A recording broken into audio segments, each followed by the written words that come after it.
Everyone, please give another round of applause to Sister Lafayette. Thank you very much for the performance. Next up, we have the main presentation for tonight. Asad Jafri is currently the manager of programs of the Young Leaders Network at WIEF.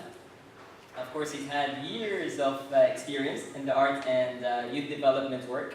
He's traveled around the world as a speaker, an artist, a cultural producer, and trainer. He'll tell us more about himself, but for now, please let me introduce Asad Jafri and Building the Global Tribe. Please welcome.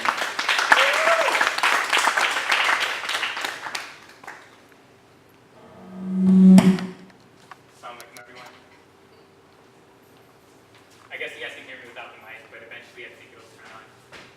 So I feel kind of good because it seems like I'm in my living room just talking to friends. I see a lot of familiar faces, so this should be pretty easy. And as Anna said, I'm going to tell you guys a little bit about my personal story because I think it kind of goes into this whole idea of building a global tribe. And you might be thinking, what is this global tribe? I know somebody on Facebook was like, well, are we getting into some tribalism type of stuff? It's just a metaphor, and it's really just an introduction to why we do thinkTALK and why we decided on doing this event. So if you guys will bear with me, going back in my story, in my 3 decades on this planet plus, we'll get to the present moment soon enough. Is that cool? Yeah? Okay. So, does anybody recognize where this picture is from? Anyone? I know at least 1 or 2 people. Kazakhstan, yes. So I took this picture about a year and a half ago when I went to Kazakhstan. And the funny thing is, I got an invitation from a Saeed Hamadi saying, we want you to come speak at the World Islamic Economic Forum. And Kazakhstan.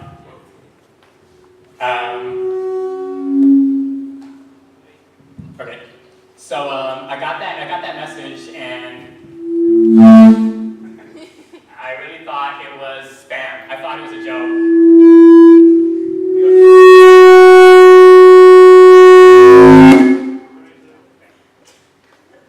So I thought it was spam, and I thought it was a joke, and I thought it was one of those emails that says, give us a bunch of money to this bank account, come to Kazakhstan, something like that. And I was like, I don't know. Anyway, I obviously ended up there. I took this picture, and I'll talk to you about it a little bit. One of the guys who invited me, Fazal Irwan, executive director at WIF, is standing right there. So obviously I was in good hands. They didn't kidnap me, take all my money or anything. I started out, I was born in 1980. That was a long time ago for some people I know. And I started off thinking I was a whole person, probably not at that age, but at some point in my life. And this represents me as a whole person, right? And I was born to these 2 individuals. My father, my mother, that's not a white adopted baby, that's my sister. I know she looks a little weird in the picture, but I can assure you that she's my real sister. And my parents had an interesting story. This picture is actually in Nigeria where they were living at the time. But my own personal story was kind of confusing. This big country that you see, it's not the US, don't get confused, it's not Malaysia either. It's actually Kuwait, where I was born. And I was born as an American citizen because my father had studied in the US. My mother was born in Karachi, Pakistan. My father was born in Ghaziabad, India. And what I thought I was just confused because I didn't really understand where I fit in. So I'm this whole person, right? But slowly I start getting fragmented. I get made fun of because people are saying, well, you can't be American, look at your skin color. You've got to be something else. And they just kind of didn't understand who I was. I didn't understand who I was. And it was difficult. In 1990, something happened that kind of changed my world upside down. And that was when Kuwait was invaded by Iraq or by Saddam Hussein. And I had to move all of a sudden, get to take everything we had. We were actually on vacation in Pakistan, turned on CNN and saw tanks rolling in through our neighborhood where we lived. And we realized we could never go back. So not only did my world get turned upside down, I moved to the US because I was already a US citizen, right? And I found the land of milk and honey. But even more so, there were all these different labels. And what I really found was hip-hop. And this is a seminal album by a group called Public Enemy, Fear of a Black Planet. And you can imagine me being a 10-year-old kid in 5th grade, going to some school, and seeing these kids giving me CDs that have this on it. And I was like, whoa, what is this? I've never experienced something like this in my life. And I got really fascinated. However, I was still kind of my divided self. And in fact, I became more and more divided because I started losing my identity. I didn't really understand. I was telling people I came from Kuwait, and no one knew where that was. They just did not understand where that country was. They didn't really know much about Pakistan. And I started feeling like I should start denying that I'm Pakistani. I should start denying that I'm Muslim because it wasn't good. I remember being in the spelling bee, and I'd had the word behavior. And I spelled it, and I knew I spelled it right. It said behavior. And they said I got it wrong, and I was just like, what? I know how to spell this word, right? But I realized I was in America, and they spell everything without the OU, and I was eliminated very quickly. So I started thinking, man, what can I do? And I looked, and in my high school, African Americans or black people were really cool. And I was like, man, I need to be like them somehow. Because this thing ain't working, right? And this hair wasn't working either.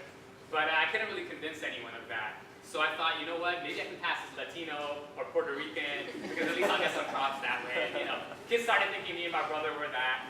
We started shaving our head, having a bald fade, lining up our beards, and everybody was convinced we were from New York and didn't even worry about the Kuwait thing.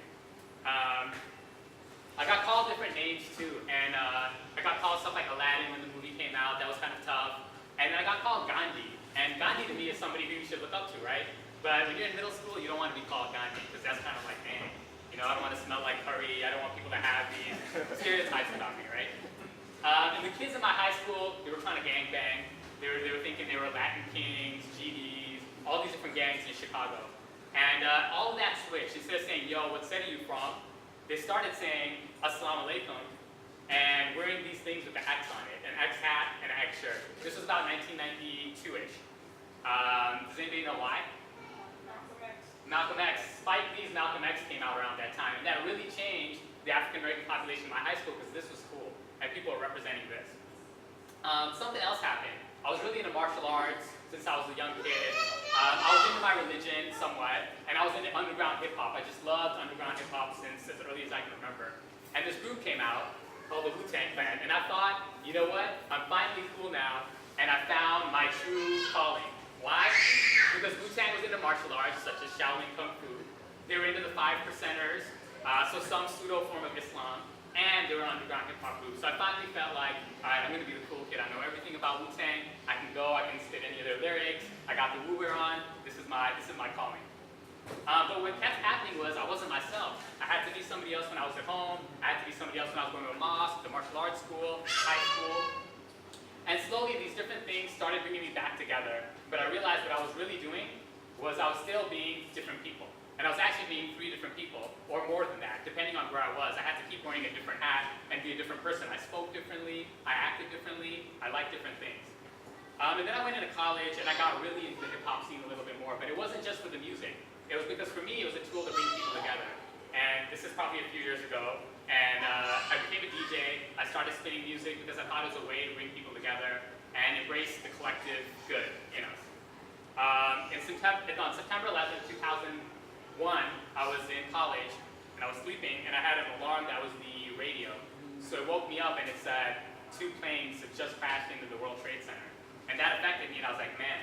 And to be completely honest, the first thing I thought was like, whoa, I hope it's not some Muslims. Because you gotta remember that before that, things weren't good either.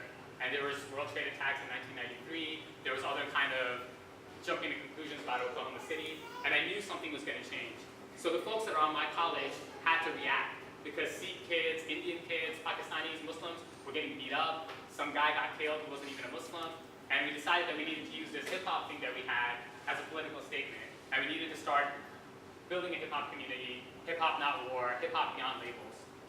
However, all of this still didn't allow me to be one person. It still kept me split up into different people.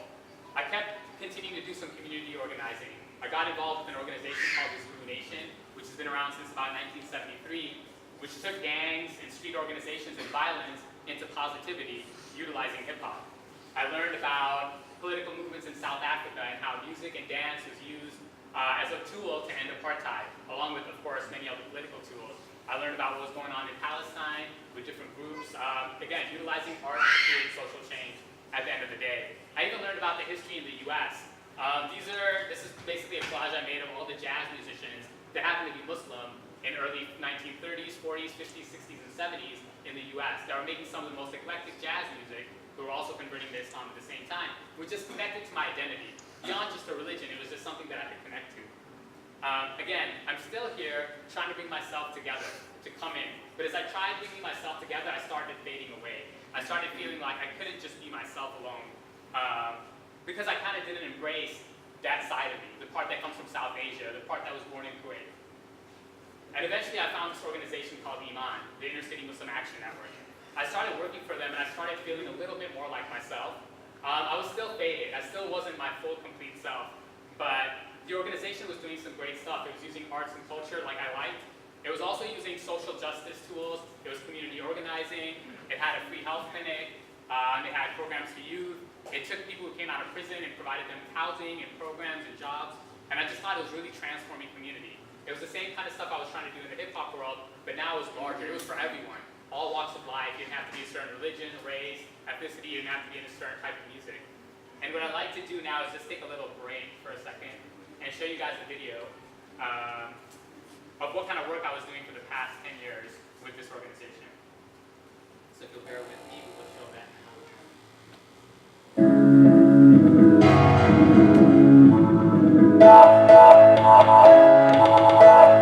Don't tell me what I can and can't do. I can change the world.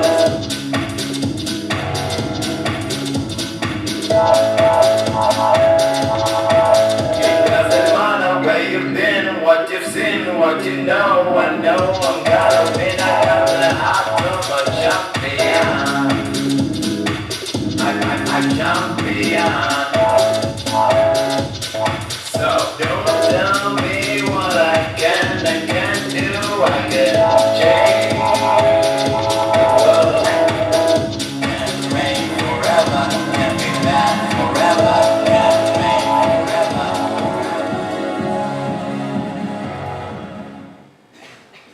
So that was just a little promo, of course. It's both to let you know what we've been doing there, but more so it's also kind of like a shameless plug so that you guys can all travel to the US. I know a lot of people here are promoting Malaysian tourism and stuff, and I figured I should promote my own city and make sure you guys come to Chicago in June. But more importantly, just to give you an idea of what I'm talking about when I say the global tribe and like-minded people coming together for something greater. At this point though, I also started presenting and getting into my own culture. I started embracing music that I was listening to when I was really young. I started embracing different things that I heard but never embraced about myself. And I started becoming really proud of my heritage and my South Asianness and speaking more